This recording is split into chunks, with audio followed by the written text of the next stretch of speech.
Meus queridos irmãos, saudações a todos, que a paz do Cristo esteja conosco, em nossos lares, onde quer que estejamos. Vamos então começar a nossa doutrinária de hoje com a leitura do livro Fonte Viva, escrito por Chico Xavier e ditado pelo Espírito Emmanuel. O capítulo selecionado é o capítulo 26, Obreiros sem Fé. E eu te mostrarei a minha fé pelas minhas obras. Tiago, capítulo 2, versículo 18. Em todos os lugares, vemos o obreiro sem fé espalhando inquietação e desânimo. Devota-se a determinado empreendimento de caridade e abandona-o de início, murmurando: para quê? O mundo não presta. Compromete-se em deveres comuns e, sem qualquer mostra de persistência, se faz demissionário de obrigações edificantes, alegando não nascer para o servilismo desonroso. Aproxima-se da fé religiosa para desfrutar dos benefícios. Entretanto, logo após relega ao esquecimento, asseverando: tudo isto é mentira e complicação. Se convidado à posição de evidência, repete o velho estribilho: não mereço, sou indigno. Se trazido a testemunhos de humildade, afirma sob manifesta revolta: quem me ofende assim? E transita de situação em situação, entre a lamúria e a indisciplina, com largo tempo, para sentir-se perseguido e desconsiderado. Em toda parte, é o trabalhador que não termina o serviço, porque se responsabilizou, ou o aluno que estuda continuadamente sem jamais aprender a lição. Não te concentres na fé sem obras, que constitui a embriaguez perigosa da alma. Todavia, não te consagres à ação sem fé no poder divino e em teu próprio esforço. O servidor que confia na lei da vida reconhece que todos os patrimônios e glórias do universo pertencem a Deus. Em vista disso, passa no mundo sob a luz do entusiasmo e da ação no bem incessante, completando as pequenas e grandes tarefas que lhe competem, sem enamorar-se de si mesmo na vaidade e sem escravizar-se às criações de que terá sido venturoso instrumento. Revelemos a nossa fé por intermédio das nossas obras na felicidade comum, e o Senhor conferirá à nossa vida um indefinível acréscimo de amor e sabedoria, de beleza e poder.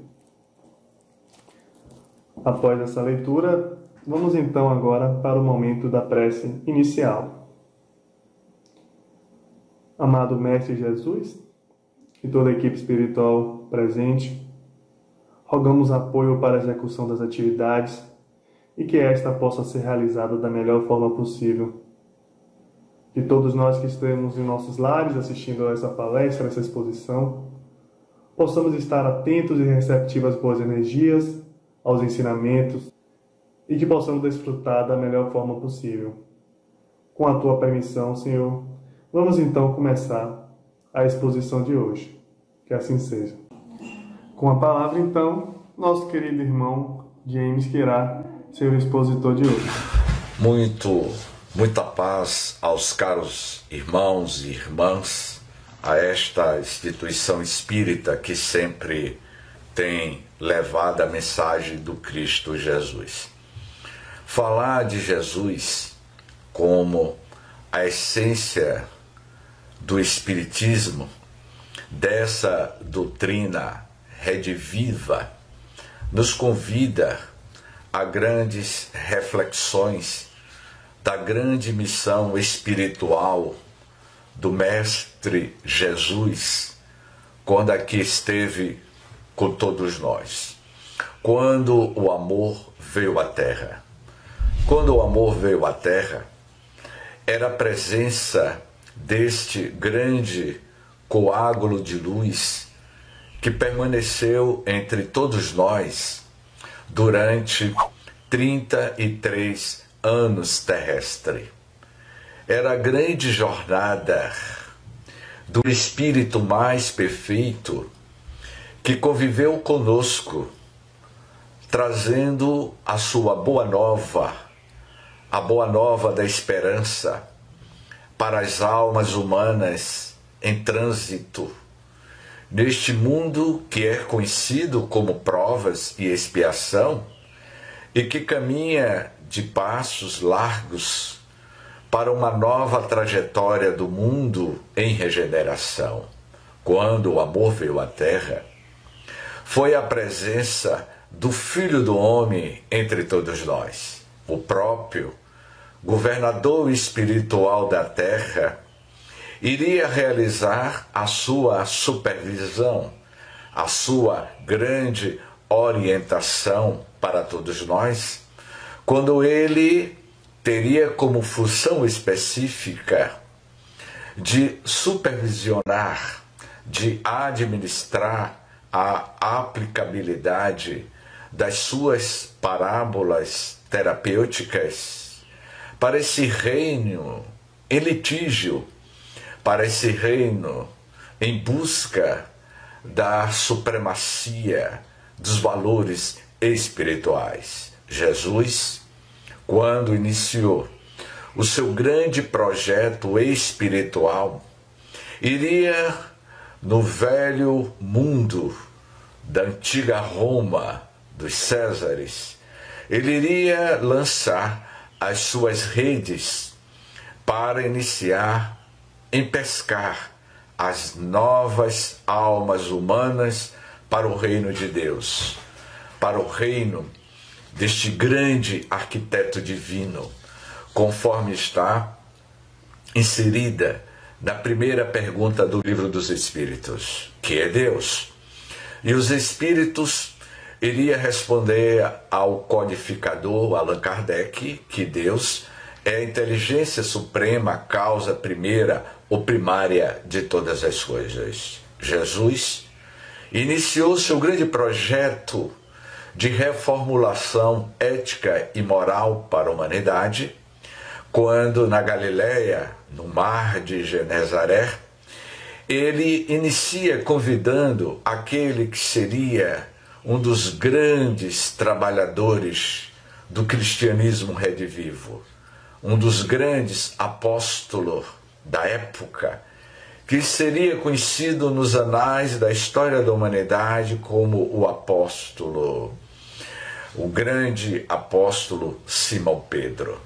Jesus convida Simão Pedro para participar deste grande reino que estava sendo implantado na mente e no coração de todos nós. Jesus convida Simão Pedro e lhe pergunta: Simão, tu desejas trabalhar na seara da casa do meu pai, pescando almas, renovando as almas humanas para esse reino que estamos implantando no orbe terrestre? Simão Pedro fica envolvido pela estesia do amor, pelo campo gravitacional do amor que exalava daquela alma sublime que era o Cristo Jesus. Quando, em um determinado momento, Jesus inicia esse reino diferente. Ele vai aplicar, como nós sabemos, da sua terapêutica. As parábolas de Jesus tinha e tem uma função terapêutica. Função terapêutica essa que é realizado de dentro para fora. Eu sempre digo que as parábolas de Jesus é essa função terapêutica. E quando Jesus, antes de iniciar a pregação desse reino diferente, ele tem um encontro na calada da madrugada proposto pelo doutor Nicodemos. Doutor Nicodemos questiona o Rabi: Rabi, que mundo diferente é esse? O que significa nascer de novo? Quando Nicodemos questiona Jesus nascer de novo, é um diálogo sobre a pluralidade das existências, da lei da reencarnação. E Nicodemos não entende muito bem a dialética do Cristo. E Jesus lhe diz: se eu estou falando das coisas do mundo da terra, você não está entendendo, Nicodemos. Imagine se eu falar das coisas da paternidade divina, das coisas de meu Pai. É evidente, você não entenderá.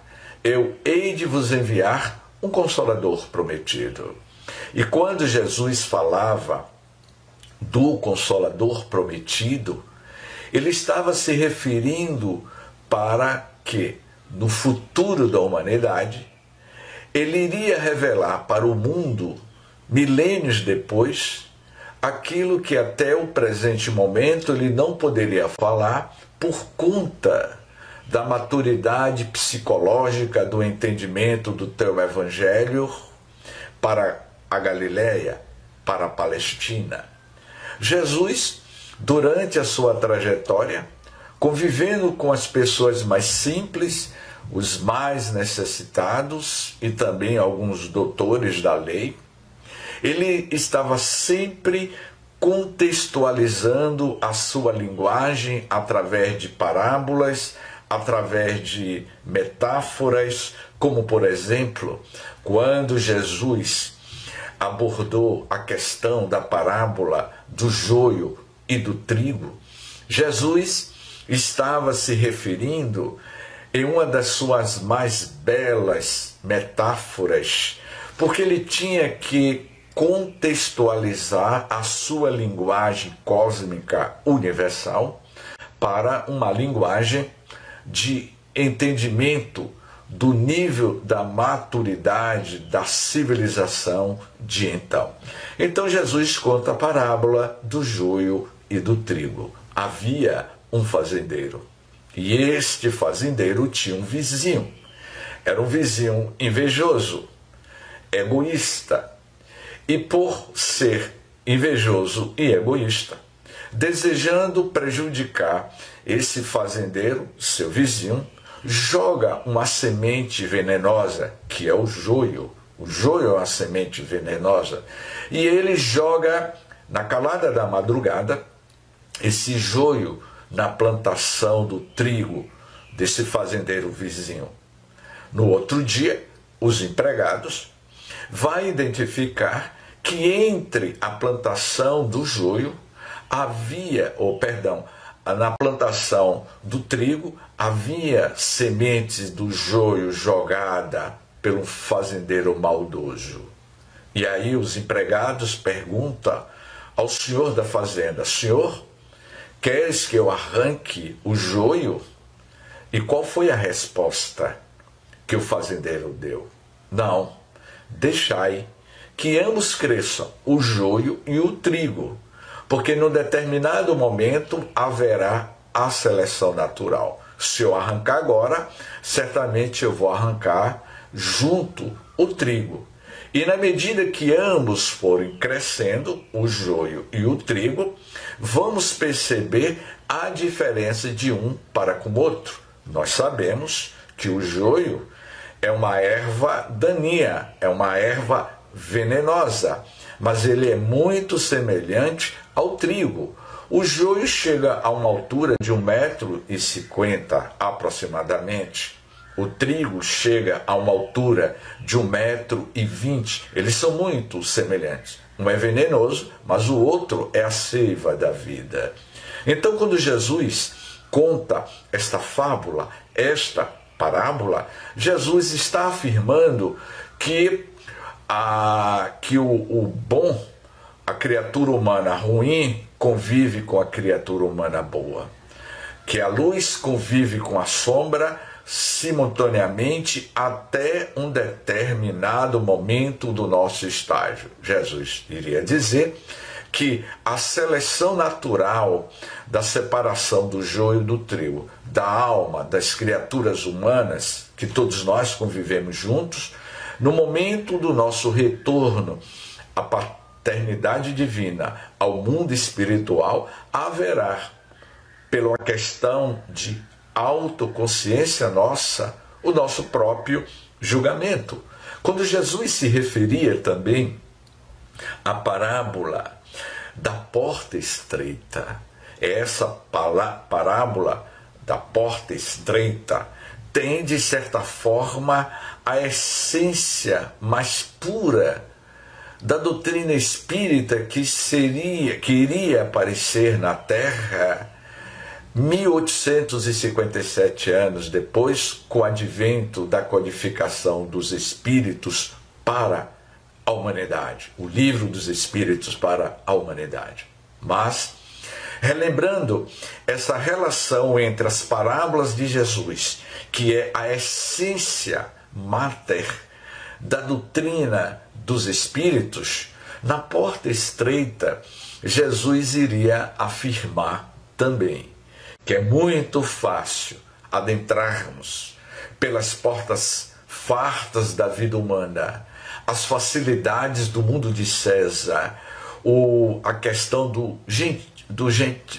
da forma que a gente tem de querer levar vantagem em tudo, do gentio brasileiro, não é? Das nossas truques, das insensatez, de querer usar a corrupção para ganhar e adquirir dinheiro fácil. Isso são as portas das facilidades do mundo de César, de falsificar documentos, de enganar o próximo para o seu benefício próprio. É a porta do mundo largo de César. Mas a porta estreita que Jesus se referia nessa célebre parábola é a porta da renúncia. A porta estreita é o autoconhecimento, é a sua transformação, é a valorização do espírito, vivenciando o primado do espírito na terra, buscando o seu autoconhecimento, buscando viajar para as suas moradas interiores, porque quando Jesus afirmou: há muitas moradas na casa de meu Pai, certamente Jesus se referia em 3 aspectos: as moradas dos mundos que circundam o universo. São bilhões de estrelas, são bilhões de galáxias que circunda dentro do nosso universo observável. Jesus se referia às diversidades de planetas, conforme está muito bem desenvolvido no Livro dos Espíritos, Pluralidade das Existências. Mas Jesus também se referia aos mundos espirituais, as diversas moradas do mundo espiritual, que é a nossa verdadeira pátria, a nossa verdadeira origem, é a origem espiritual. Estamos em trânsito pelo mundo material. O planeta Terra é uma escola, é uma oficina, é um hospital, um laboratório pela qual a alma encarnada vai vivenciar as suas experiências evolutivas, vivendo em um corpo transitório. Mas Jesus também afirmava sobre outro tipo de morada. Essa morada são as nossas moradas internas. Há muitas moradas no teu mundo íntimo. Essas moradas no nosso mundo íntimo que são os grandes desafios. A busca deste mundo desconhecido que existe dentro de cada um de nós. Nós enviamos naves espaciais, satélites espaciais como o telescópio Hubble para escanear, fotografar probabilidades de vidas em outros planetas, em outras estrelas, mas nós não conseguimos ainda realizarmos uma viagem a esse país desconhecido, a esse país longínquo dentro de você, dentro de nós. Essas grandes moradas que ainda é muito desconhecido de nós mesmos, porque nós não nos conhecemos na sua essência, conforme Teresa de Ávila iria escrever um livro sobre o calabouço da alma, a alma interior que existe em nós, o castelo interior existente em cada um de nós, que nós desconhecemos esses calabouços, esses castelos, esses compartimentos de um grande castelo que somos nós. Então, essa grande morada que o Cristo se referia é o autoconhecimento, é você tomar consciência das grandes moradas, das infinitas subpersonalidades que você é. Essas grandes legiões que Jesus se referia à expulsão de legiões de espíritos, podemos também afirmar que essas grandes legiões estão dentro de você. Quantas subpersonalidades nós possuímos?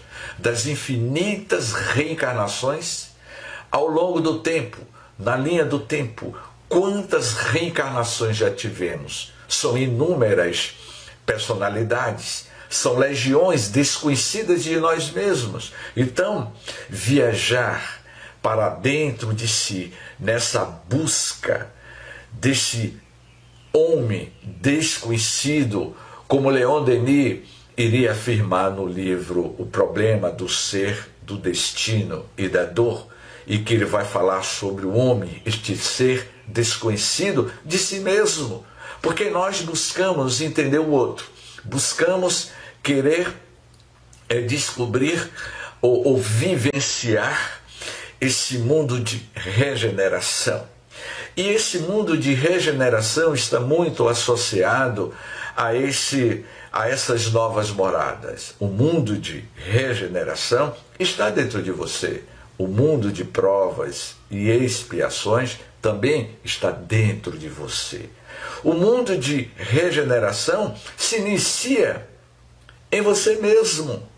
Quando você busca o mundo dessas moradas em você, você está buscando esse mundo de regeneração que se inicia em você mesmo. O mundo de provas e de expiações também está dentro de você.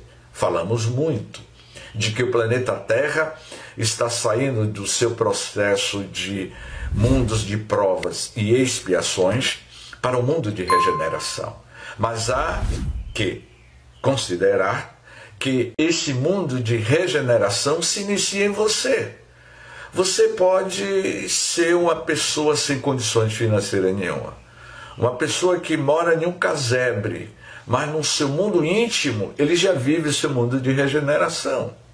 Pode ter alguém que tenha condições financeiras, more em um grande palácio, em uma grande mansão, mas vive no seu mundo de provas e expiações. Conforme a gente sempre comenta que o céu e o inferno é um estado de consciência espiritual de cada um de nós. Aonde é que está o céu?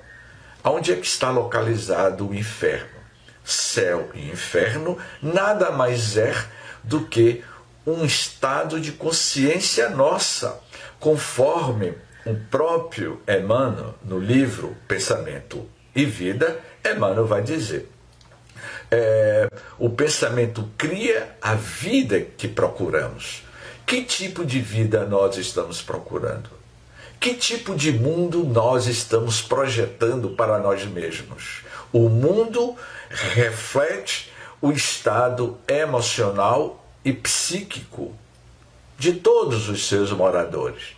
Foi exatamente por isso que Buda, há mais de 2000 anos, ele iria afirmar: somos o que pensamos. Com o pensamento construímos o mundo. O mundo nada mais é do que a criação mental dos seus próprios moradores. Portanto, meus queridos amigos, o planeta Terra reflete o psiquismo mental de todos nós.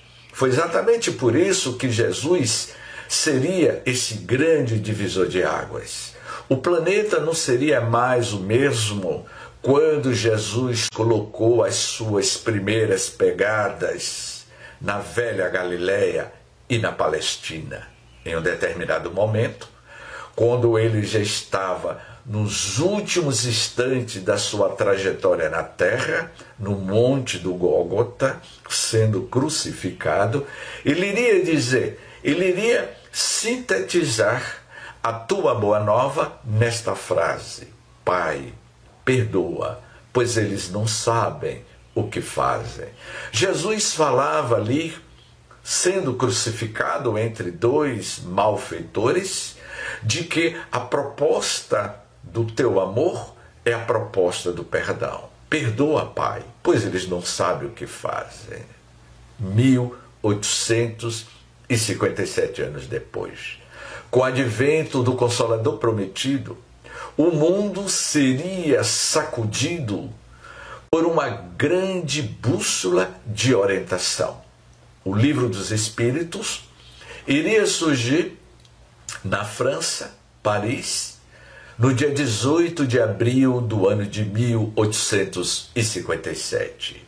68 anos depois da Revolução Francesa, que teve início em 1789 até 1857, com o advento do surgimento do Livro dos Espíritos. A Revolução Francesa deixou cicatrizes profundas, não só na França, mas no mundo inteiro.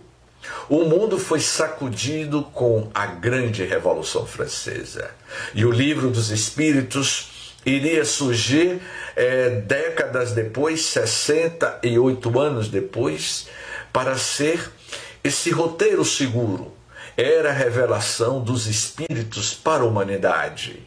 Seria uma nova proposta, onde aquele jovem notável, o professor Rivail, iria se debruçar diante de um novo fenômeno que estava sacudindo a sociedade parisiense da época.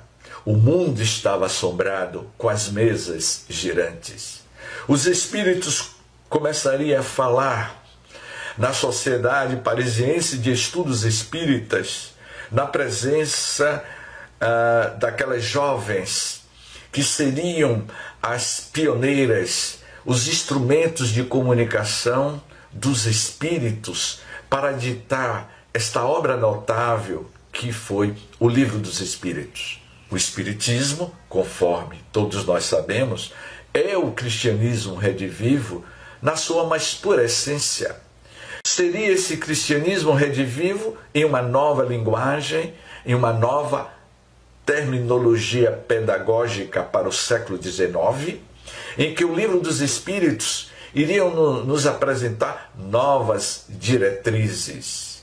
E os Espíritos revelam a Kardec, neste Código de Ética Moral, em 1019 perguntas, tratados como, por exemplo, na primeira parte do Livro dos Espíritos, os Espíritos revelam a Kardec na sua primeira pergunta. Kardec formula: que é Deus? E os Espíritos iriam responder: Deus é a inteligência suprema, a causa primeira ou primária de todas as coisas. É nesse primeiro capítulo que vai ser revelado a origem do mundo, a formação dos mundos. E os Espíritos revelam a Kardec que a formação dos mundos tiveram o seu princípio no Criador. E quem é esse Criador? Deus, a essência de tudo, porque todos nós estamos mergulhados nessa inteligência suprema. Nós somos a mais pura expressão do amor de Deus na Terra, porque nós somos de essência divina. No Livro dos Espíritos, na segunda parte do Livro dos Espíritos, os Espíritos vão revelar a Kardec de forma fidedigna sobre a comunicabilidade dos Espíritos, a questão da pluralidade das existências, das inúmeras reencarnações. É nessa segunda parte que ele vai fazer um estudo sociológico e antropológico das nossas vidas sucessivas. E na terceira parte do Livro dos Espíritos, que é um tratado de ética moral, a terceira parte fala das leis morais da vida, que está relacionado ao Evangelho segundo o Espiritismo. É um código de ética da transformação. Vai falar da lei de reprodução, da lei de trabalho, da lei de amor, de justiça, de solidariedade. Vai falar sobre a lei da conservação do meio ambiente. O Livro dos Espíritos já falava, de certa forma, sobre a ecologia, a relação do homem para com o meio ambiente. E a quarta e última parte do Livro dos Espíritos vai falar das esperanças e consolações. As nossas futuras existências. Será que existe inferno e purgatório? Será que existe um céu nos esperando? É nessa quarta parte que os Espíritos revelam a Kardec de que o céu e o inferno, as nossas esperanças e consolos, está muito centrado na forma como nós administramos a nossa atual existência. Eu sempre digo que passado, presente e futuro, eles estão entrelaçados um ao outro. Como, por exemplo, o que nós somos hoje, no atual presente, é fruto do que fizemos no passado. Portanto, nós estamos colhendo no presente o que fizemos no passado. Nós seremos no futuro o que estamos fazendo no presente. Portanto, meus caros irmãos, passado, presente e futuro, ele está interrelacionado. Porque a vida é uma só.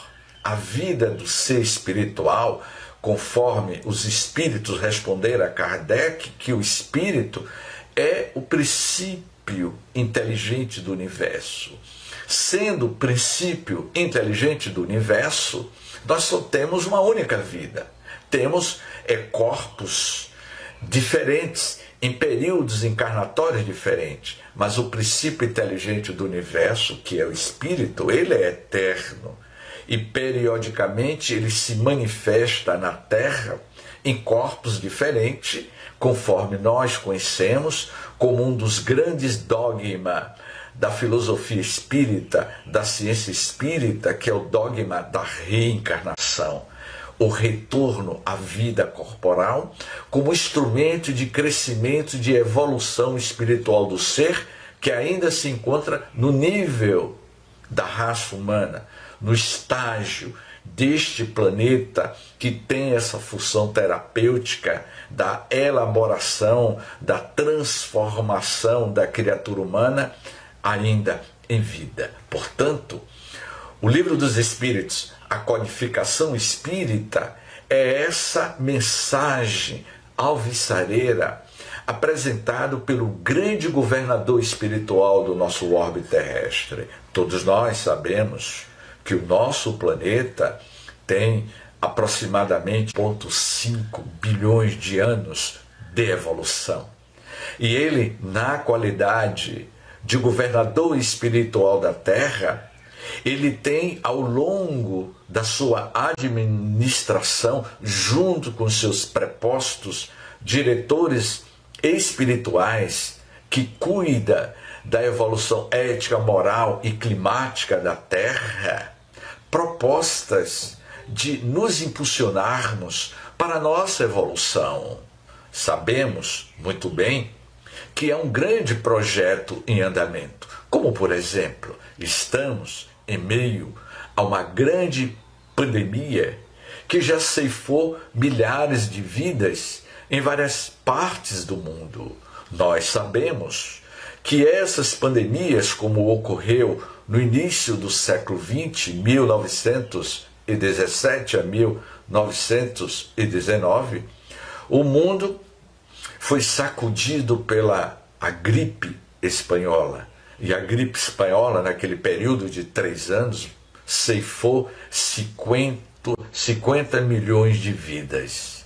E muitos de nós perguntamos: qual a origem dessas grandes pandemias. E os Espíritos vai responder no último capítulo do livro A Gênese. Em A Gênese são chegados os novos tempos. Os Espíritos revelam a Kardec que esses grandes cataclismos, de grandes pandemias, cataclismos com as mudanças climáticas da Terra, os grandes terremotos, as erupções e as doenças de pandemias têm uma função de impulsionar o progresso da humanidade. Portanto, meus queridos irmãos, tenhamos nós consciência de que o Cristo é essa grande bússola de orientação para o mundo que está no seu processo de transformação. Quando o amor veio à Terra. Quando o amor veio à Terra, meus queridos irmãos, é exatamente essa missão do Cristo de nos convidarmos a todos nós participarmos da sua grande bem-aventurança. Quando Jesus, no Sermão do Monte, o Sermão do Monte ficava aproximadamente a 3 quilômetros da residência de Simão Pedro. Jesus caminhava, seguindo, subindo ao sopé. E aquela multidão que, segundo os evangelistas, havia uma multidão de 5.000 pessoas, acompanhava Jesus. E era ali no Sermão do Monte das Bem-aventuranças que Jesus iria abrir o seu verbo divino para apresentar o maior código de ética da história da humanidade, centrado nas parábolas. Dentre as parábolas que Jesus falou, ele iria dizer: bem-aventurados os puros de coração, porque eles verão a Deus. Para ver Deus, precisamos ter o coração puro. E ter o coração puro significa a renovação interior, significa a sua transformação, significa se tornar espíritos puros, porque ver Deus significa iniciarmos estágios diferenciados dentro de nós.